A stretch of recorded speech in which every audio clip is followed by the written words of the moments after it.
Kottayam government nursing college ragging കേസിൽ remand ചെയ്ത പ്രതികളെ ഇന്ന് കസ്റ്റഡിയിൽ വാങ്ങും. തെളിവെടുപ്പ് അടക്കമുള്ള നടപടിക്രമങ്ങൾ ഇന്ന് നടത്തും. അതേസമയം റാഗിംഗിൽ കോളേജ് അധികൃതർക്ക് പങ്കുണ്ടെന്ന പരാതിയിൽ ജില്ലാ പോലീസ് മേധാവി അന്വേഷണം നടത്തും.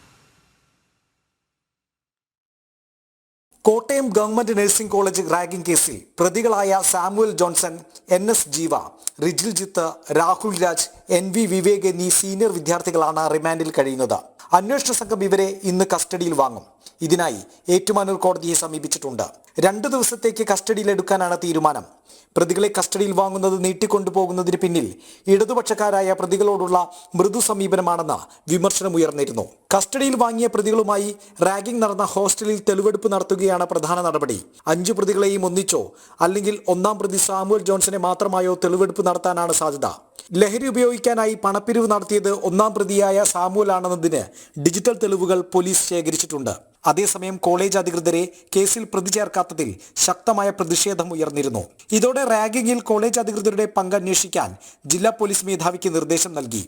റാഗിംഗ് തടയാൻ കോളേജ് പ്രിൻസിപ്പലും മറ്റ് അധികൃതരും തക്ക സമയത്ത് നടപടി സ്വീകരിച്ചില്ലെന്ന പരാതിയിലാണ് അന്വേഷണ സംഘത്തിന് നിർദ്ദേശം നൽകിയത്. Principal doctor Surekha AT, assistant professor Ajeesh P Mani എന്നിവർ ആഭ്യന്തര അന്വേഷണത്തിന് പിന്നാലെ സസ്പെൻഷനിലാണ്. ജനം, കോട്ടയം.